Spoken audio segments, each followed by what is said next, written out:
Senhor esteja convosco. Ele está no meio de nós. Proclamação do Evangelho de Jesus Cristo, segundo Lucas. Glória a vós, Senhor. Naquele tempo, grandes multidões acompanhavam Jesus. E voltando-se, ele lhes disse: se alguém vem a mim, mas não se desapega de seu pai e sua mãe, sua mulher e seus filhos, seus irmãos e suas irmãs, e até da sua própria vida, não pode ser meu discípulo. Quem não carrega a sua cruz e não caminha atrás de mim, não pode ser meu discípulo.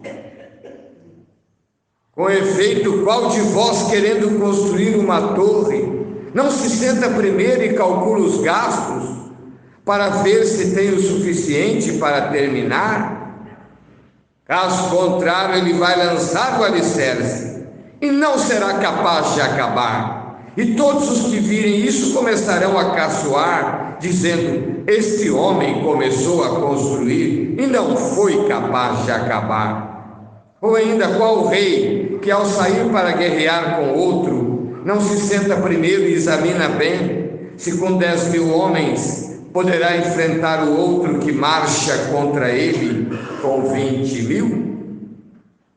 Se ele vê que não pode, enquanto o outro rei ainda está longe, envia mensageiros para negociar as condições de paz. Do mesmo modo, portanto, qualquer um de vós, se não renunciar a tudo que tem, não pode ser meu discípulo. Palavra da salvação. Glória a vós, Senhor.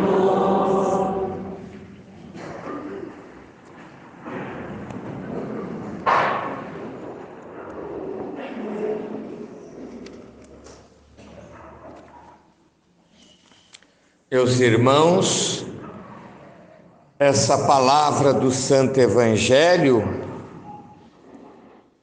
pode nos causar certa apreensão. Jesus fala do desapego em relação àqueles que nos são mais caros. Poderia até, num olhar superficial, parecer contraditório, pois o Decálogo, um dos mandamentos do Decálogo, honrar pai e mãe. No entanto, no contexto do Evangelho, Jesus, e aliás é comum na pregação de Jesus, ele utilizar, para fazer entender, aquilo que na língua portuguesa se chama de hipérbole, um exagero, para nos fazer entender. Então é muito importante que compreendamos esta forma que muitas vezes Jesus utiliza. No entanto, cada ensinamento de Jesus há um cerne que deve ser compreendido. No caso aqui, algo precisa ficar muito claro, e Jesus, que era seguido por uma multidão, queria também que ficasse claro para os teus contemporâneos as exigências do discipulado. E a exigência fundamental, o absoluto do mestre na vida do discípulo. Quando pregamos com a minha comunidade de leigos, retiros de evangelização, costumamos fazer um círculo no quadro e perguntamos: o que está no centro desse círculo que representa a tua vida? Não pode estar outro senão Cristo. E colocamos uma cruz ali bem no centro daquele círculo. Esta é a exigência fundamental do discipulado, meus irmãos e irmãs. Não existe projeto de vida mais fascinante que ser discípulo de nosso Senhor Jesus Cristo. Por outro lado, há uma exigência fundamental, e disso ele não abre mão. Quem não se desapegar dos seus não é digno de mim, não pode ser meu discípulo. E depois ele ainda usou uma imagem mais expressiva, como que para esclarecer. Por certo, essa palavra deve ter causado impacto nos ouvintes, como por certo causa também em nós. Ele diz: quem não toma a sua cruz e me segue, não pode ser meu discípulo. Quando Jesus falou isso, ainda não tinha morrido na cruz. A que ele se refere? Se refere ao condenado à cruz do seu tempo. Como também aquela passagem: se alguém quer me seguir, renuncie-se a si mesmo, tome a sua cruz e me siga. Eu era ainda seminarista e organizávamos nas férias retiros de seminaristas na espiritualidade carismática. E num desses retiros, que foi no estado do Espírito Santo, pediram que eu desse um tema sobre a cruz. E eu me pus a pesquisar. Fui na biblioteca da minha faculdade teológica ali de Taubaté, me pus a pesquisar sobre a cruz e encontrei um comentário sobre a passagem de Marcos 8. Quem quiser vir após mim, renuncie-se a si mesmo, tome a sua cruz e siga-me. E o biblista dizia exatamente o que falei há pouco. Jesus não tinha ainda, quando ele proferiu essas palavras, ele não tinha ainda sido crucificado. E todos os ouvintes entendiam como os condenados à cruz, a partir da condenação, não tinham direito mais à existência por si mesmo, para si mesmo. Seu destino estava definido. É essa disposição que Jesus pede de nós, um desapego total. Por isso, ele conclui, após falar do desapego em relação aos seus, aos nossos entes queridos, ele conclui dizendo: e não desapegar-se da própria vida, não pode ser meu discípulo. Os mártires entenderam isso. Muitas vezes disseram a eles, naqueles tempos dos primeiros séculos: ou queima incenso para o imperador como um deus, ou vai para a fogueira, ou para as feras. Imagine.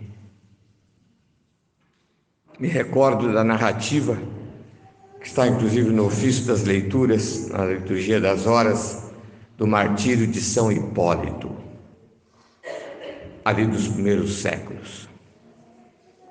Um dos chamados padres da igreja. O prefeito abordou dizendo: pense bem,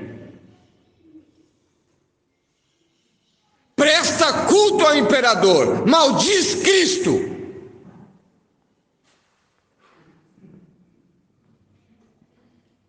E ele disse, já estava idoso, há 86 anos sirvo a Cristo. Ele não me fez mal algum. Como vou proferir maldições com referência a ele? Como vou amaldiçoá-lo? Ele só me fez o bem.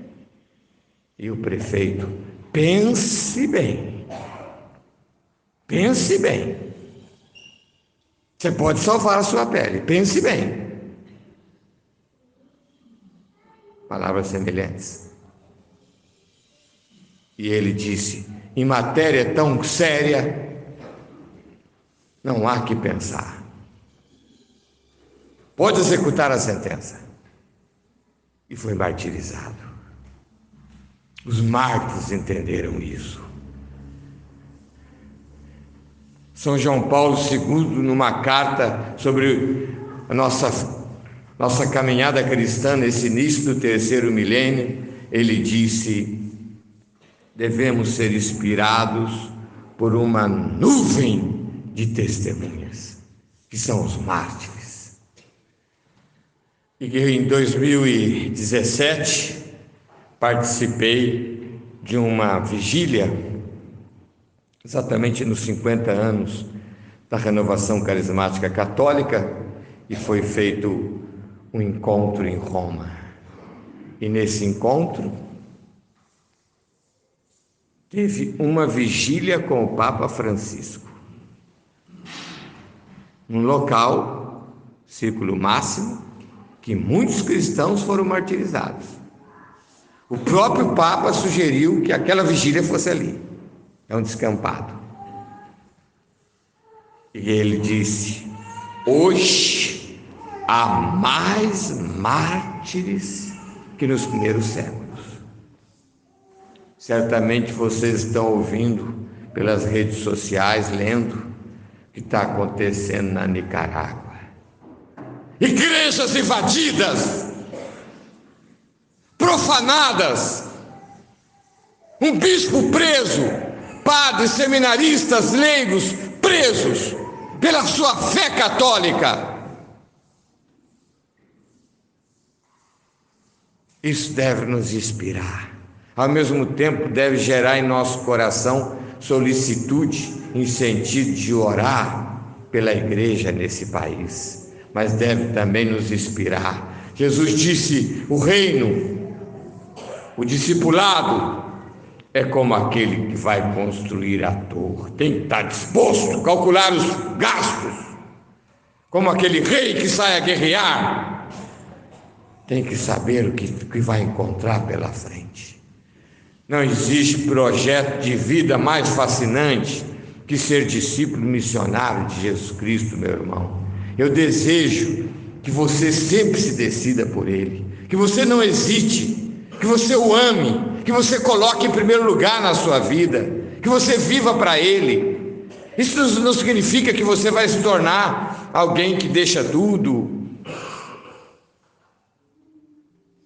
como alguns que são chamados a viver e abraçar inclusive a pobreza evangélica. Não significa, no seu estado de vida, mas com uma decisão sólida pelo reino, pelo seguimento de Cristo. Essa é a verdadeira sabedoria. A primeira leitura do capítulo 9 do livro da sabedoria fala que a nossa fraqueza humana é incapaz por si mesma. Os pensamentos dos mortais são tímidos, nossas reflexões incertas, porque o corpo corruptível torna pesada a alma. Necessitamos de sabedoria. Peça sabedoria na sua vida. Use esse capítulo 9 de sabedoria para pedir sabedoria a Deus, para você fazer escolhas certas. Os santos nos deixaram um exemplo do quanto souberam fazer escolhas certas por Deus, vivendo para Ele, numa dedicação total na vida, no estado de vida de cada um deles. Acaso alguém teria conhecido o teu desígnio, Senhor, sem que lhe desse sabedoria? E do alto lhe enviastes teu Santo Espírito?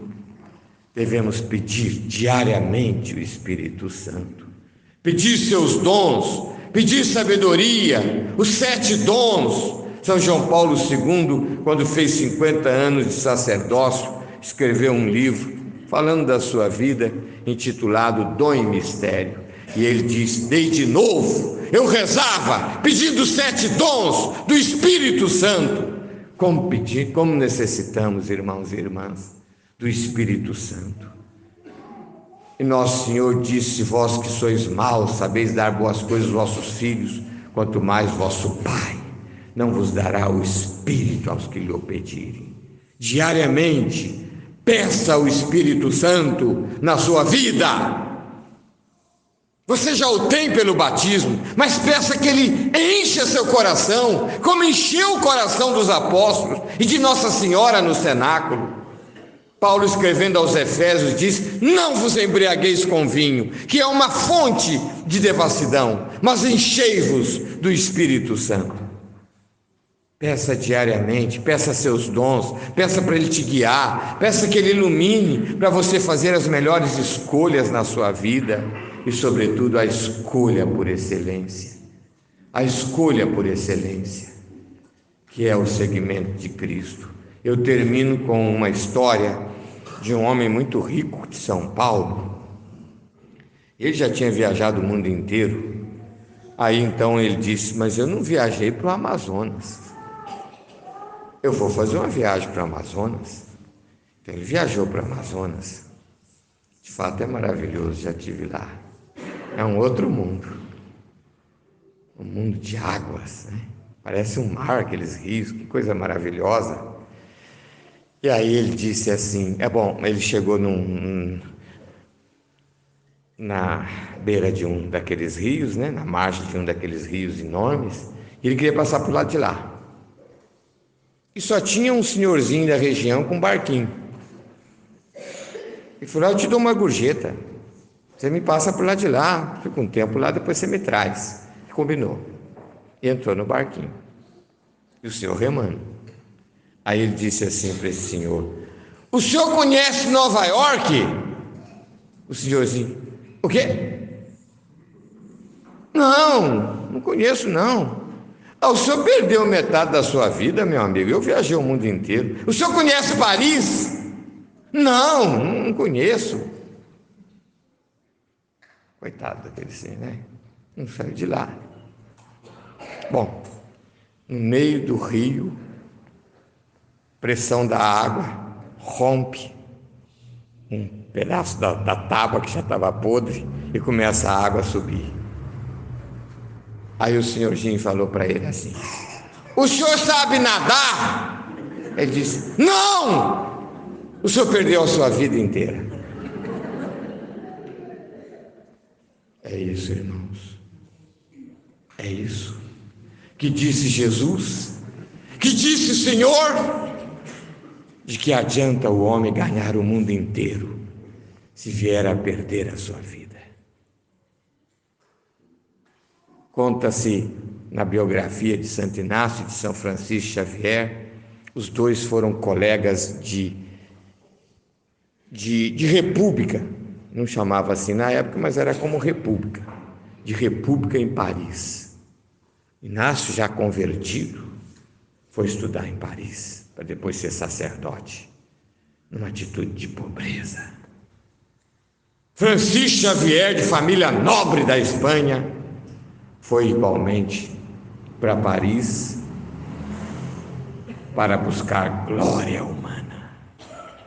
E Santo Inácio, convivendo com Francisco, coisa de santo, ele sentia que ali tinha uma alma eleita,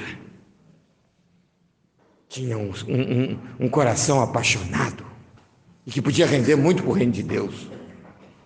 Mas todas as vezes que ele falava com Francisco desprezava suas palavras e não concordava com o modo de vida de Santo Inácio, naquela pobreza evangélica, naquela radicalidade.